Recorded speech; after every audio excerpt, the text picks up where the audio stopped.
नमस्कार। आकाशवाणी से प्रस्तुत है समाचार संध्या।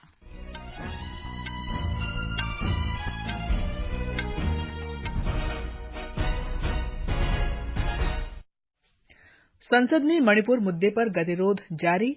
राज्यसभा के सभापति जगदीप धनखड़ ने सदन के नेताओं के साथ बैठक की। कार्यवाही के सुचारू संचालन के लिए सहयोग मांगा। सरकार ने बैंकों को ऋण पुनर्भुगतान के मुद्दे को मानवीय तरीके से निपटाने का निर्देश दिया। वित्त वर्ष 2022-23 के लिए कर्मचारी भविष्य निधि योजना के तहत जमा राशि पर ब्याज दर बढ़ाकर 8.15% की गई। मौसम विभाग ने अगले 4 दिन में केरल, तटीय कर्नाटक, आंध्र प्रदेश, कोंकण और गोवा में अत्यधिक वर्षा की चेतावनी दी।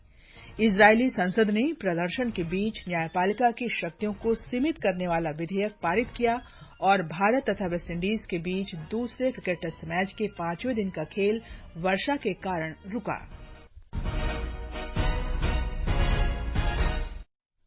समाचार संध्या के साथ मैं कनकलता। संसद के दोनों सदनों में आज लगातार तीसरे दिन मणिपुर हिंसा के मुद्दे पर विपक्षी दलों का विरोध जारी रहा। दोनों सदनों की कार्यवाही बार-बार स्थगित किए जाने के बाद दिन भर के लिए स्थगित कर दी गई। इससे पहले लोकसभा में तीसरे स्थगन के बाद दोपहर बाद 2:30 बजे कार्यवाही फिर शुरू होते ही कांग्रेस, डीएमके और जनता दल यूनाइटेड सहित विपक्षी दल अध्यक्ष के आसन के पास पहुंच गए और पोस्टर लहराते हुए नारे लगाने लगे। वे मणिपुर हिंसा के मुद्दे पर सदन में प्रधानमंत्री नरेंद्र मोदी के बयान की मांग कर रहे थे। गृह मंत्री अमित शाह ने कहा कि सरकार इस मुद्दे पर चर्चा के लिए तैयार है, तो विपक्षी दल चर्चा क्यों नहीं होने दे रहे। इसके बावजूद विपक्ष का हंगामा जारी रहा तो सदन की कार्यवाही दिन भर के लिए स्थगित कर दी गई। राज्यसभा में भी ऐसी ही स्थिति रही। कार्यवाही 3 बार स्थगित किए जाने के बाद 3 बजे फिर शुरू हुई तो सदन से निलंबित किए गए आम आदमी पार्टी के सदस्य संजय सिंह ने सदन छोड़ने से इनकार कर दिया। उपसभापति हरिवंश ने उनसे एक बार फिर सदन से बाहर जाने को कहा, लेकिन उन्होंने फिर इससे इनकार किया। इसके बाद कार्यवाही दिन भर के लिए स्थगित कर दी गई। संसद में गतिरोध की स्थिति के बीच राज्यसभा के सभापति जगदीप धनखड़ ने आज विभिन्न राजनीतिक दलों के नेताओं के साथ बैठक की। बैठक में सभापति ने सदन के सुचारू संचालन के लिए उनसे सहयोग मांगा। सभापति ने सदन में विपक्ष के नेता मल्लिकार्जुन खड़गे से अलग से बैठक की। भारतीय जनता पार्टी ने मणिपुर मुद्दे पर संसद में बहस शुरू नहीं करने के लिए कांग्रेस और अन्य विपक्षी दलों की आलोचना की है। नई दिल्ली में पार्टी की वरिष्ठ नेता और केंद्रीय मंत्री स्मृति ईरानी ने कहा कि केंद्रीय गृह मंत्री अमित शाह ने आज लोकसभा में विपक्षी सदस्यों से इस मुद्दे पर चर्चा शुरू करने की अपील की।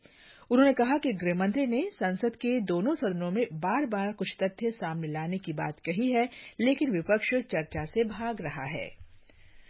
वित्त मंत्री निर्मला सीतारामन ने कहा है कि सरकार ने सभी बैंकों को निर्देश दिया है कि वे ऋण पुनर्भुगतान के मुद्दे को संवेदनशीलता और मानवीय भावना के साथ निपटाएं। आज लोकसभा में प्रश्नकाल के दौरान एक पूरक प्रश्न के जवाब में उन्होंने कहा कि उनकी जानकारी में आया है कि कुछ निजी और सार्वजनिक क्षेत्र के बैंक ऋण पुनर्भुगतान के मामले में कड़ी कार्रवाई कर रहे हैं। वित्त मंत्री ने कहा कि रिजर्व बैंक की सलाह से ऐसे मामलों को मानवीय आधार पर निपटाने के बारे में बैंकों को निर्देश जारी कर दिए गए हैं।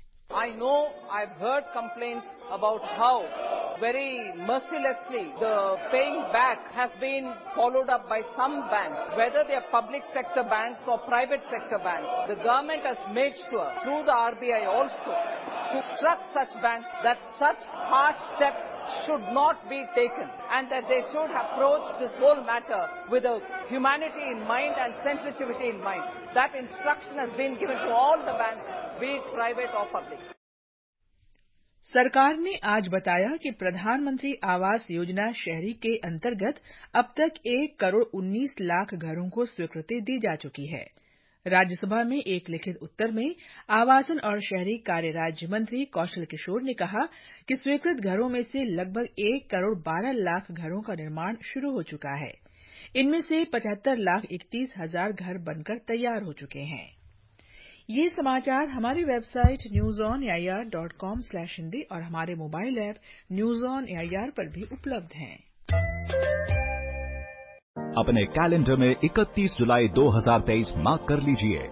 ये है आयकर विवरणी भरने की आखिरी तारीख, तो देर न करें, जल्द से जल्द अपनी आयकर विवरणी भरें, क्योंकि आयकर भरने से होता है देश का निर्माण और हमें होते हैं ढेरों फायदे। रिफंड्स जल्दी आते हैं, लॉसेस कैरी फॉरवर्ड कर सकते हैं, लोन्स, क्रेडिट सुविधाएं, वीजा के लिए आसानी हो जाती है, इंटरेस्ट और लेट फीस नहीं देनी पड़ती।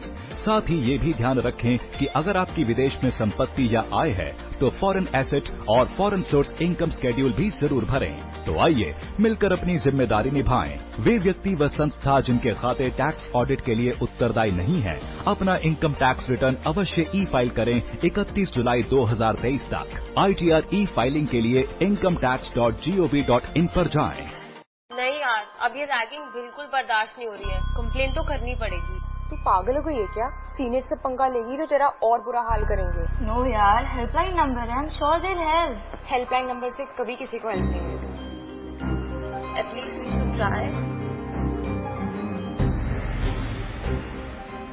आपकी थोड़ी सी हिम्मत और एक कंप्लेन की वजह से आपको रैगिंग जैसी बीमारी से छुटकारा मिल सकता है। Use helpline, it helps. ये आकाशवाणी है।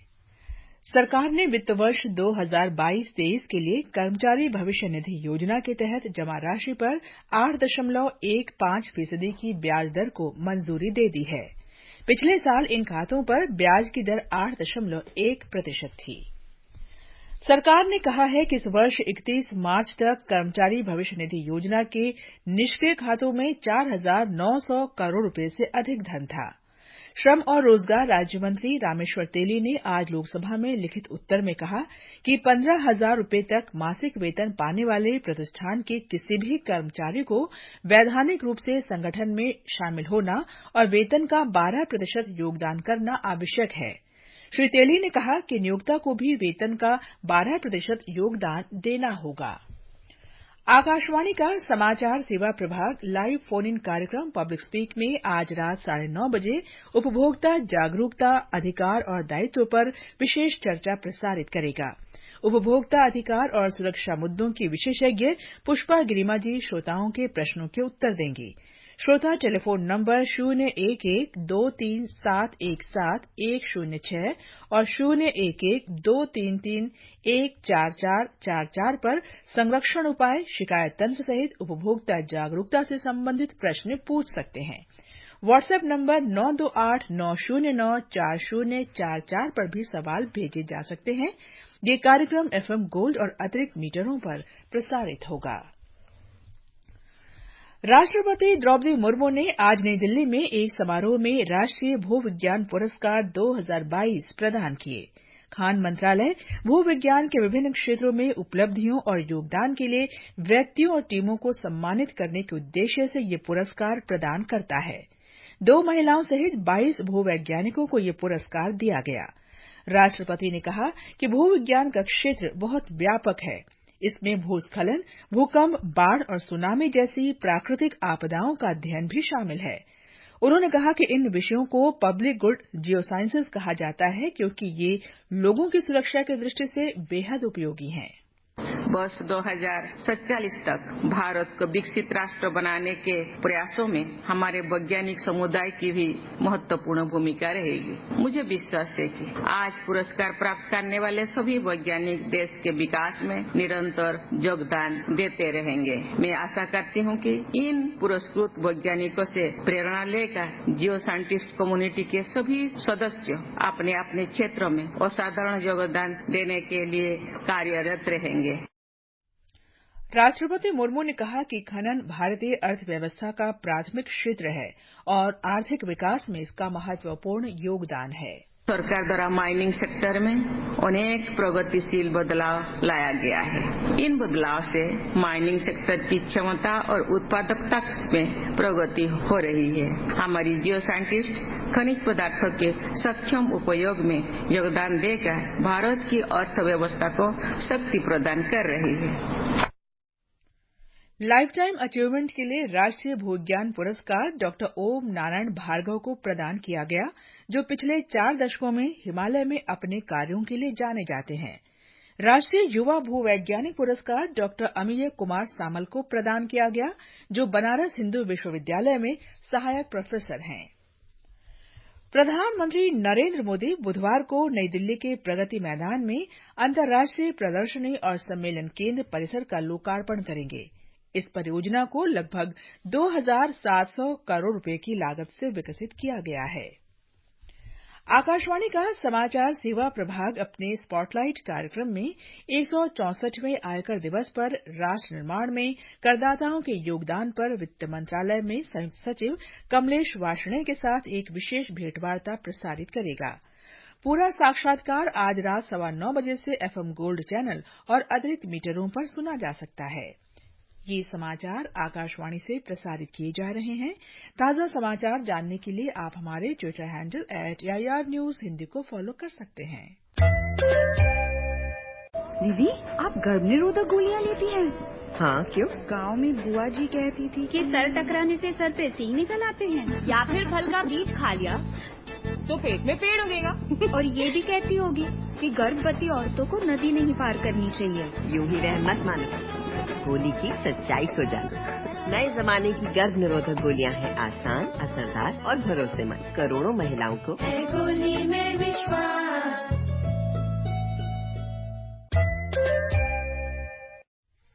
समाचार संध्या में आपका फिर स्वागत है।